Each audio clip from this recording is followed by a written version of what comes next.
Dios te bendiga. Somos la Iglesia Pentecostal de Jesucristo, ubicada en el 1541 de la calle Barbosa del poblado San Antonio, en Aguadilla, Puerto Rico.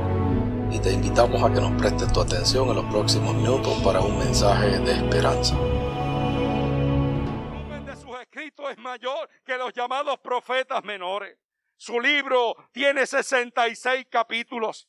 Y como ya hemos visto a través de diferentes mensajes, cuando se habla de un profeta, se está hablando de un portador del mensaje de Dios para el pueblo.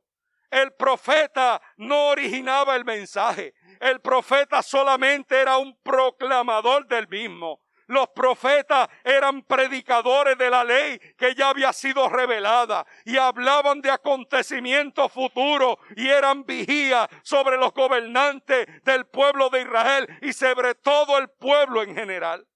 Si decías que eras profeta y hablabas en nombre de Dios en aquel tiempo, estaba en juego tu propia vida. Porque si lo que tú anunciabas no acontecía, sencillamente te podían hasta matar. Por eso es que afirmamos una y otra vez, contrario al profetismo moderno que tenemos a través de las redes en el día de hoy, que el profeta bíblico, el profeta cristiano, el profeta de Dios, no es el profeta del casi casi, no es el profeta del a lo mejor, no es el profeta del tío Nobel, que es casi casi ganador. La palabra del Señor es el sí y es el amén. Y cuando Dios habla, Dios cumple. Pero esa palabra profética siempre incluía, luego de cada denuncia, una oportunidad de restauración para el pueblo. El nombre de Isaías lo que significa es Jehová es salvación. Y se piensa que era primo del rey Usías. Por eso es que en el libro de Isaías hay alusión en el año en que murió el rey Usías. Dice la historia que Isaías estuvo casado y tuvo 2 niños. Murió aserrado por orden del rey Manasés y su ministerio duró cerca de 50 años. Y eso parece contraproducente en el día de hoy, porque el profetismo moderno es el profetismo de traje caro y de carros caros y de abundancia y de opulencia. Sin embargo, aquí tenemos un hombre que habló en nombre de Dios y terminó de la peor manera. Lo metieron en un hueco de un árbol, lo metieron ahí dentro y lo aserraron junto con el árbol. O sea que para muchos profetas en el día de hoy, quizá eso no era sinónimo de ser profeta de Dios. Pero los profetas de Dios están sujetos no a lo que diga el ser humano, sino al llamado que han recibido de lo alto. La historia bíblica nos dice que Isaías, el nombre de él, lo que significa es Jehová es salvación. Y es interesante porque el ministerio de él fue dirigido al reino del sur o reino de Judá.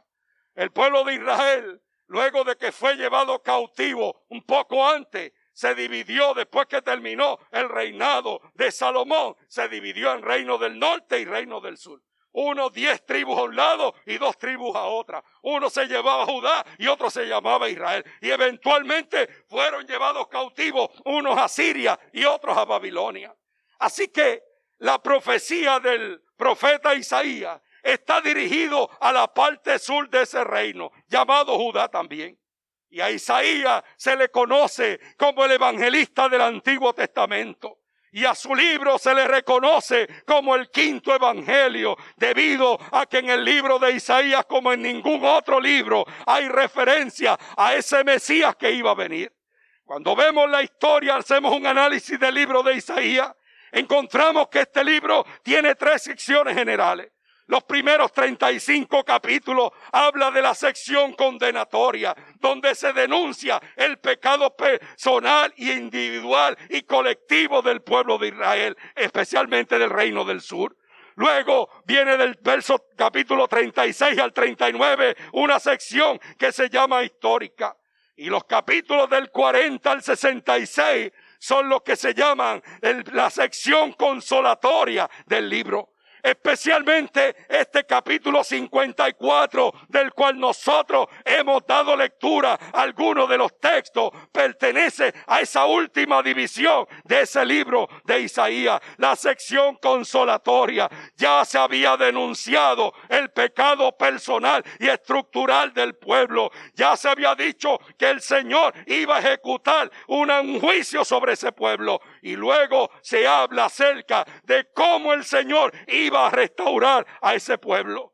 Dice que luego del arrepentimiento del pueblo de Israel, el pueblo de Israel sería restaurado. Especialmente del capítulo 40 al capítulo 55. Hay lo que se conoce en teología como la teología de la misión, que se le pide a Israel que cumpla el propósito de Dios en el mundo. En otras palabras, Dios había llamado al pueblo de Israel para que fuera modelo a todos los demás pueblos. No que fuera igual que todos los pueblos, sino que la gente y los demás pueblos vieran a Israel y quisieran servir al Dios de Israel. Tristemente decirlo, Israel en aquel tiempo fracasó. Y parece que la iglesia en el día de hoy también está fracasando.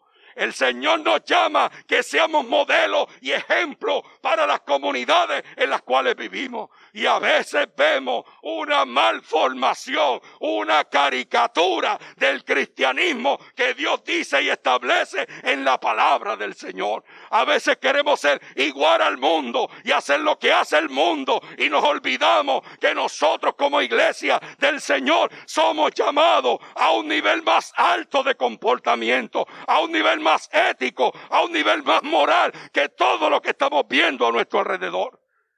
La historia del mundo tiene significado a la luz de la misión del pueblo del Señor. Y luego, en el capítulo 54, se usa una figura tomada del diario vivir del pueblo de Israel. La figura de la tienda. Y dice los versos que leí: ensancha. Eso es sinónimo de crecer, de extenderse. Esto no está exento de dolor y de reacomodo. Cuando nosotros, por ejemplo, vamos creciendo en nuestro cuerpo, usted ve, por ejemplo, que hay algunos papás que son papás de hijos adolescentes, que le dicen: bueno, mijo, por donde quiera que tú pasas, tumbas todo. Es que los muchachos no se acaban de dar cuenta que ya los pies son más largos, que las manos son más largas, que están creciendo y quieren pasar por el mismo sitio donde pasaban cuando tenían 2 y 3 años. Y entonces no calculan bien. Cuando tiran la mano, tumban los platos, tumban los vasos. A eso no caben por los sitios. Entonces, este proceso de crecimiento es un proceso que no está exento de dolor, que no está exento de reacomodo. Y el Señor le dice a su pueblo: ensancha, crece, extiende. ¿Qué vas a extender? Ensancha el sitio de tu cabaña. Una buena parte de la historia del pueblo de Israel se efectuó levantando, formando y desarmando tiendas de campaña en el desierto. Así que Dios, que sabe lo que puede entender el pueblo, escoge una figura que le es muy conocida a ese pueblo. La figura de la cabaña, de la tienda. Y le dice: ensancha tu cabaña, ensancha tu tienda. Esa tienda que le sirvió a tus ancestros en las peregrinaciones, yo te estoy llamando a que la ensanche. Las tiendas estaban hechas de pelo de cabra, de color oscuro. La razón era que, pura lógica, esa piel oscura era porosa y cuando venía la lluvia la hacía impermeable. Y entonces hacían unas tiras de cerca de 39 pulgadas de ancho, más o menos lo que nosotros llamamos una yarda. Y se cortaban esas tiras y se pegaban entre sí. Y cuando tú querías ensanchar la cabaña, lo que hacía era que cortabas otra tira de 39 pulgadas y se la añadías a la que tenía.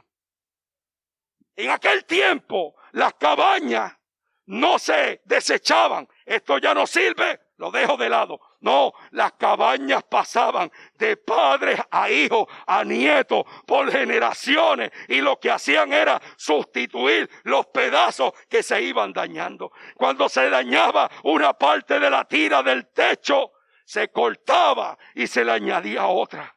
La que se retiraba del techo se utilizaba para cortinas interiores dentro de esa misma cabaña. Esas cortinas interiores servían para dividir la tienda y el piso estaba cubierto de alfombra. El texto bíblico le dice: ensancha el sitio de tu cabaña. Y luego dice: alarga. La palabra alargar lo que significa es extiende, prolonga, estira, amplía, aumenta. Lo contrario a eso es acortar, es encoger, es reducir, es retardar. Ensancha el sitio de tu cabaña. Y luego dice: alarga tus cuerdas, refuerza tus estacas. Reforzar lo que significa es aumentar, engrosar, intensificar, acrecienta, acentúa, vigoriza, fortifica, da resistencia, da solidez a algo.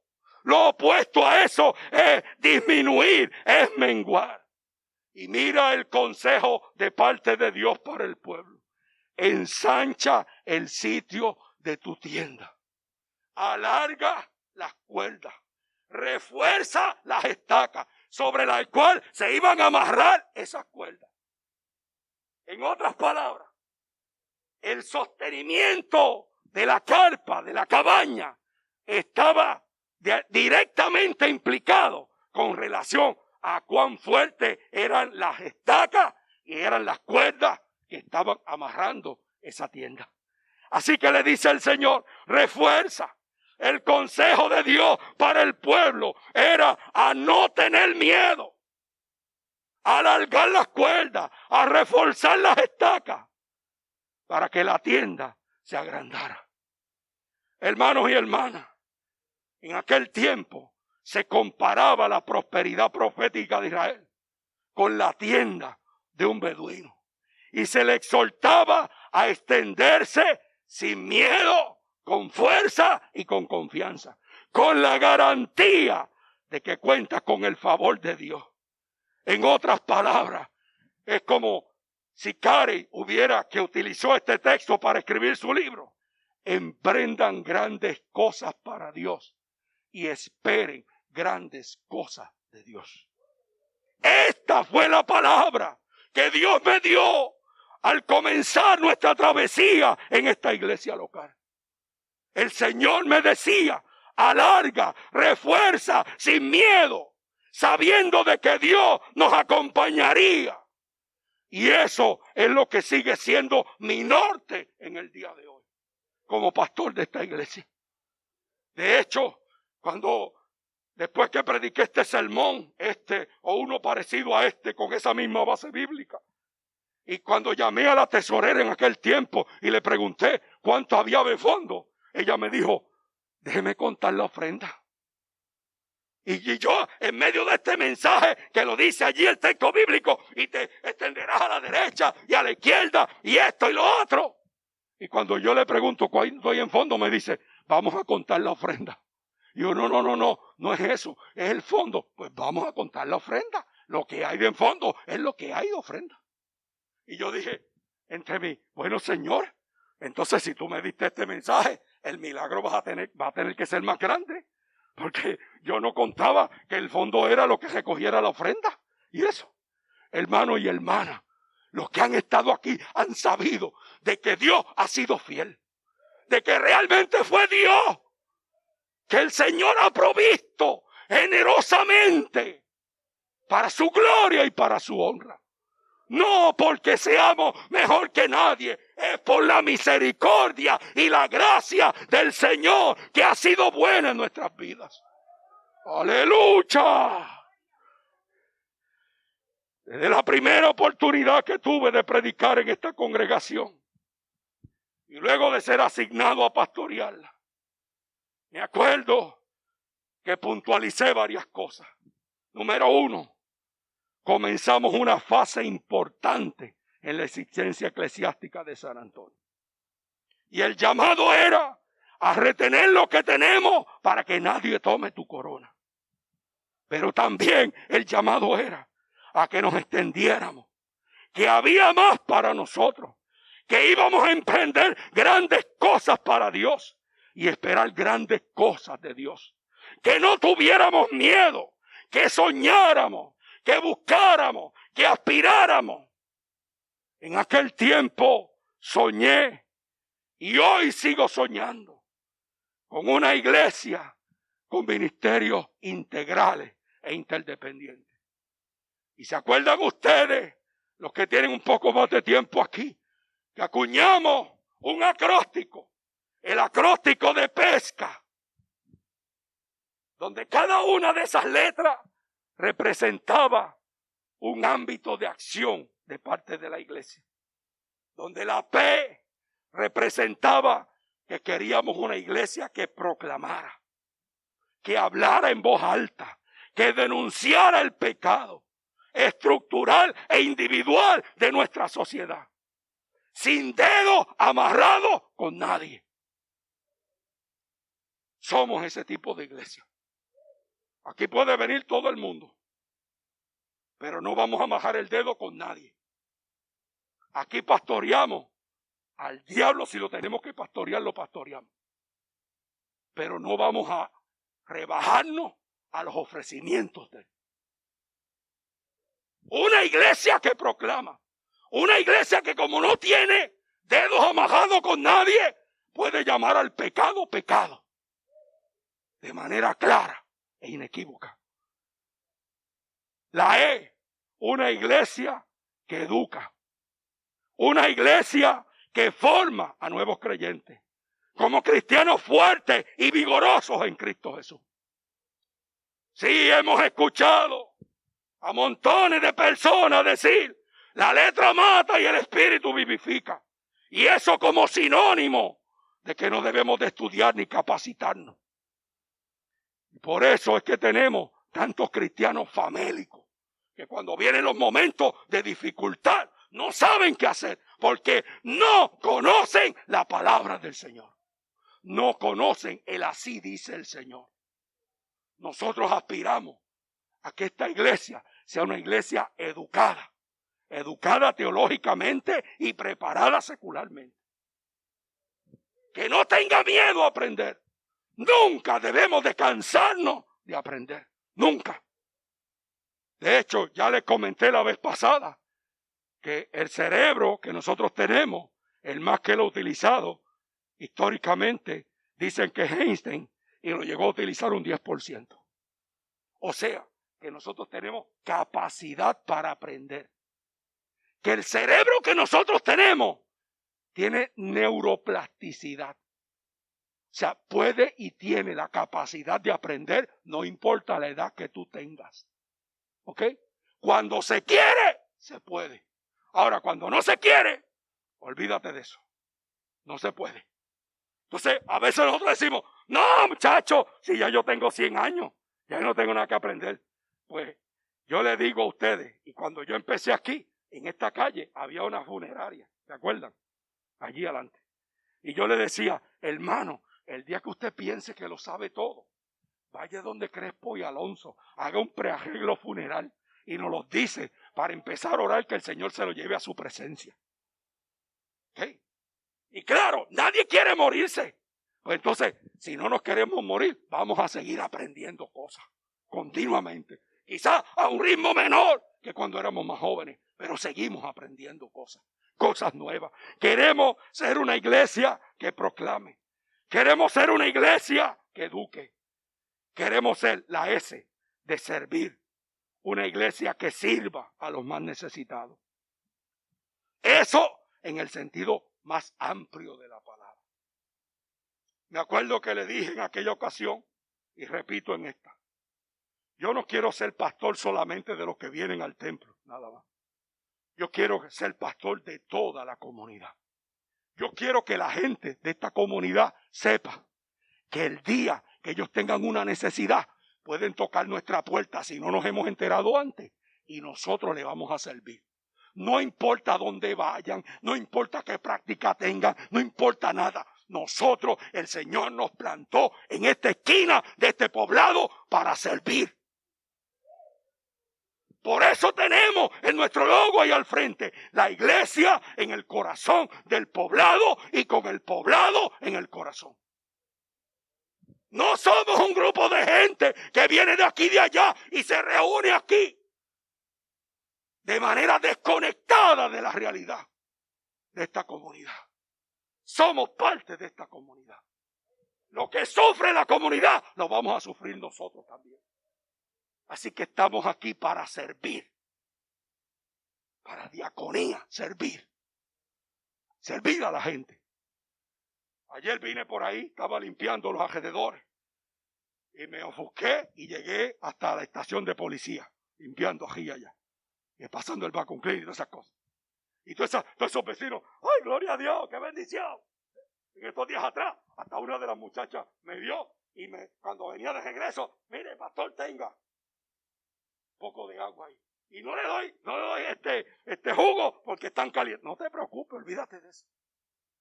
O sea, nosotros queremos ser una iglesia que sirva.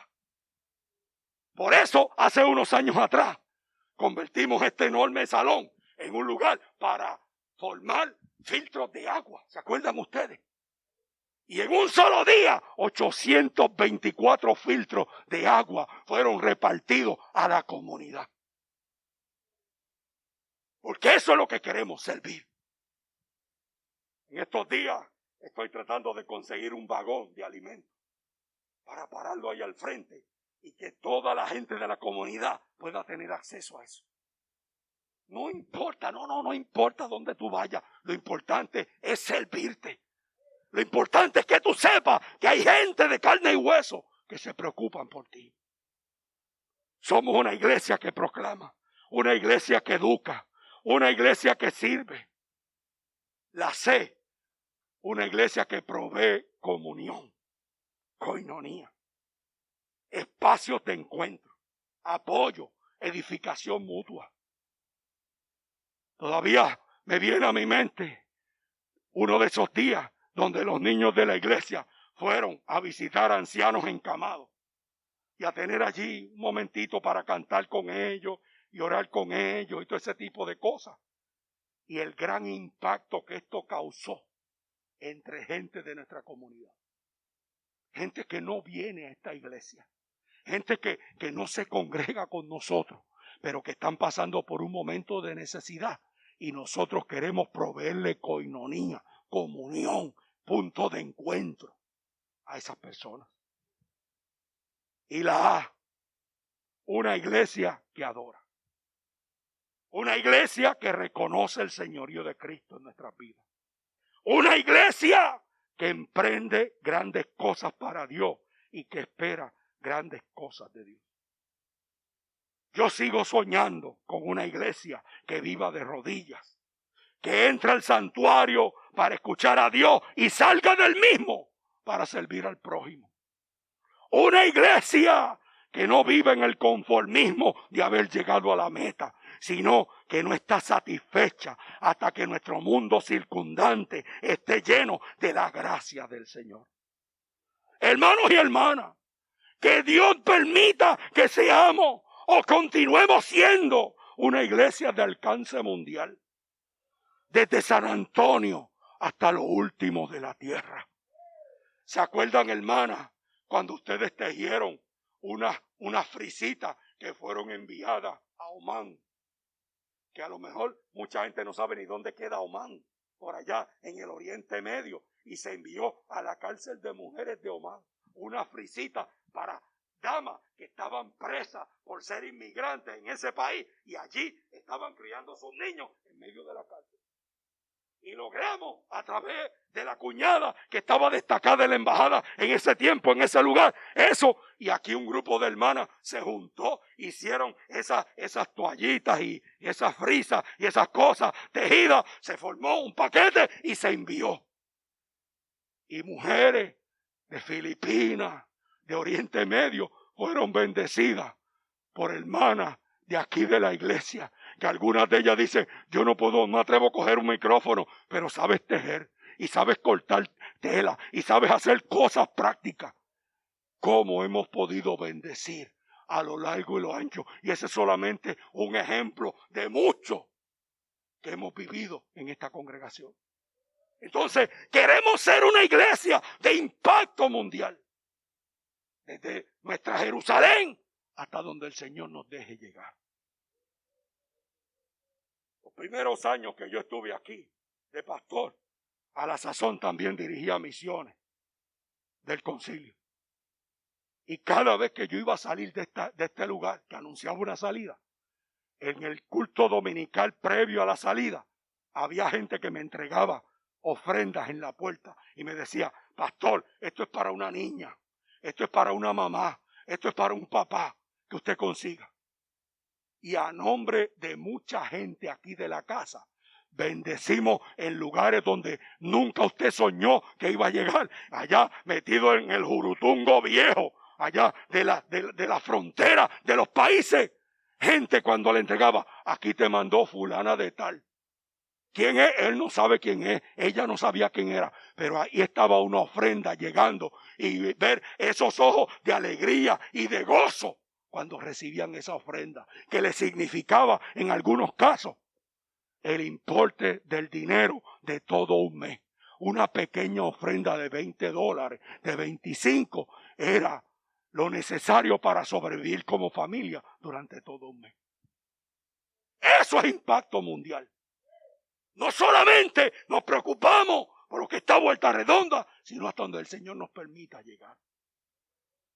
Amados hermanos y hermanas, mi desafío en esta preciosa mañana es a que te atrevas a soñar, a que te atrevas a poner tus sueños en las manos de Dios, a que te atrevas a trabajar fuerte con la ayuda de Dios, a que emprendas grandes cosas para Dios y a que esperes grandes cosas de Dios.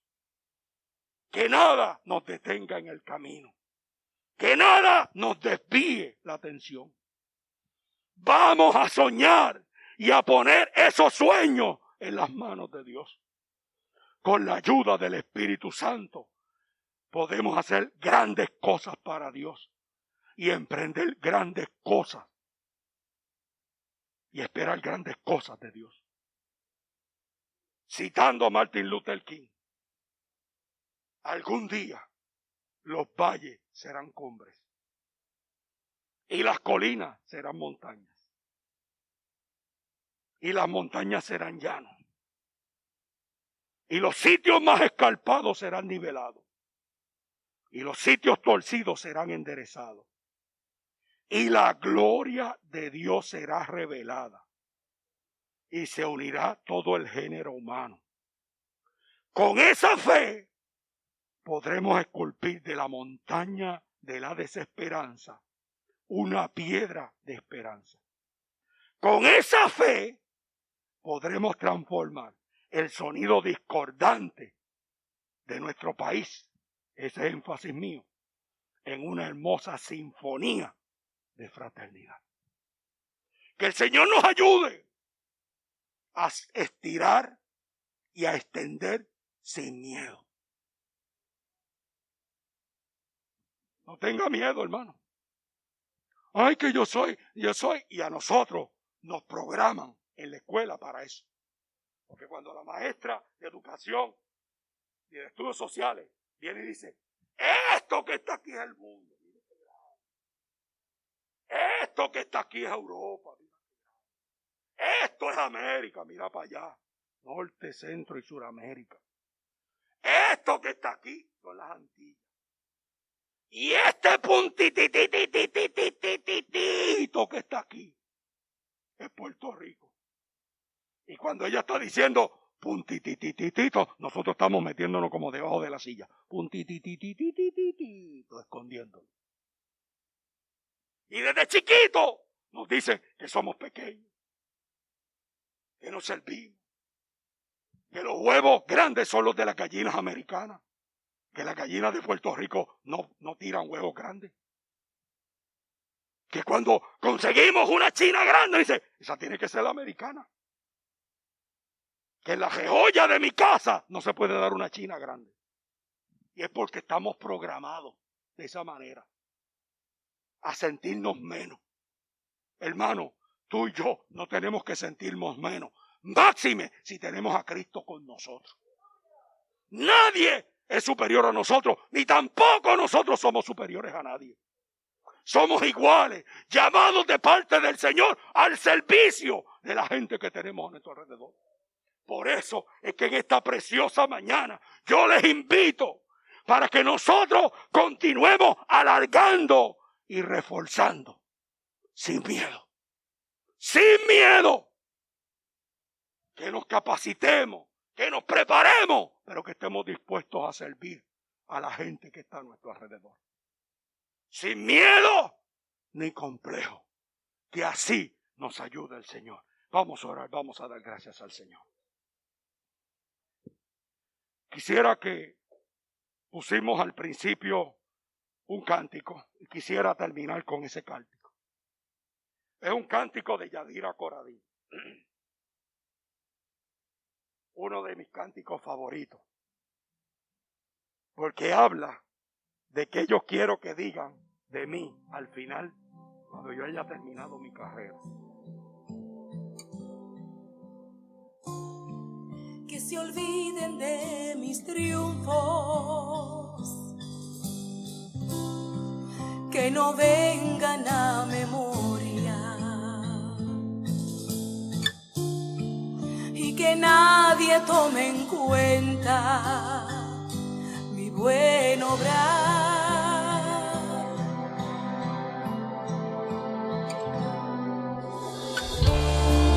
Que se apague toda gloria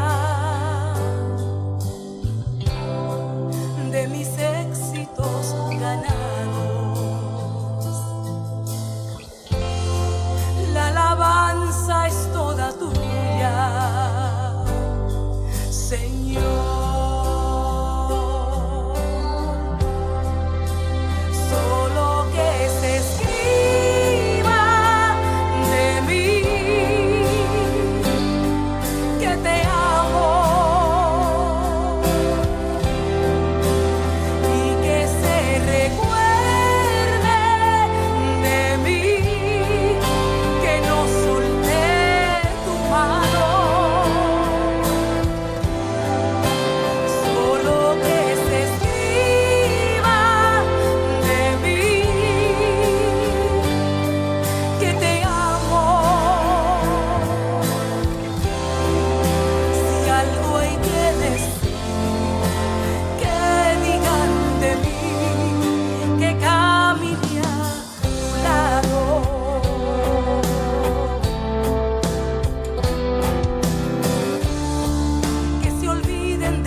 Vamos a inclinar nuestros ojos y vamos a dar gracias al Señor.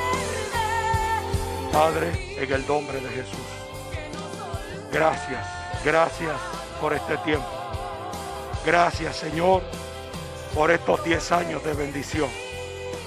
Gracias por cada uno de nuestros hermanos y hermanas que nos han acompañado en este peregrinaje. Señor, que nunca olvidemos que fuiste tú el que nos llamaste. Que no importa lo que suceda a nuestro alrededor, podamos caminar a tu lado, Señor, sin soltar tu mano. Que tu gracia sea suficiente sobre nuestras vidas. Glorifícate, Señor, en cada una de las vidas de mis hermanos. Gracias por acompañarnos.